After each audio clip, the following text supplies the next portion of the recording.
The eruptio in the Cabeza de Vaca area, in El Paso municipality, continues from at least 8 active vents along the 2 eruptive fissures that opened yesterday at about 200 meters distance from each other.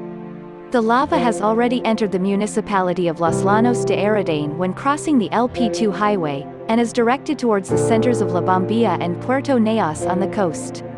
A sizable new cinder cone, typically described as new volcano, has already formed around the main vent.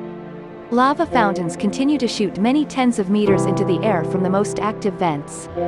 Lava flows continue to advance, at an average speed of 700 mph, towards the west coast. The flows have already destroyed around 100 homes in the municipality of El Paso, according to the first calculations of the Civil Protection. Fortunately, there has only been damage to property but not to people, as the advance of the lava is slow enough to allow a managed evacuation and escape. Some 5,000 people have been evacuated from the municipalities of El Paso, Los LLanos de Aridane and Tazacorte so far. An exclusion zone of 2 kilometers radius around the eruption site has been placed, in order to protect people from gases and projectiles. There is a possibility that the lava reaches the sea, as has happened during other eruptions on La Palma, but it will depend on the available magma to erupt and the duration of the eruption. Scientists believe that they will be able to give some first estimates on these after about 48 hours of eruption, when the trend of the effusion rate can be estimated. Ángel Víctor Torres, president of the Canary Islands, explained in an interview that in 48 hours, a little earlier, they will be able to predict how long the eruption will last of the La Palma volcano. He also confirmed that for the moment no more evacuations are foreseen, since as long as the lava follows the projected paths downslope and the eruption doesn't change significantly. Scientists estimate that the available magma volume is between 17 and 20 million cubic meters of magma, according to the president of the government of the Canary Islands, Ángel Víctor Torres. This amount far exceeds the 11 million cubic meters initially estimated by modeling the deformation observed prior to the eruption. For comparison, this represents less than half of the lava erupted during the 1971 Tenaguilla eruption, which was 43 million cubic meters. The first estimate of the amount of sulfur dioxide, SO2, emitted into the atmosphere by the volcanic eruption is of the order of 6,000 to 9,000 tons per day. Experts have described the latest volcanic activity on La Palma as a tsunami of lava.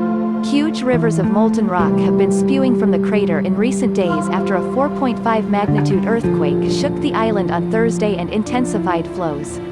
The quake is the strongest recorded since the Cumbre Vieja volcano, on the island of La Palma in the Spanish Canary Islands, began erupting almost a month ago.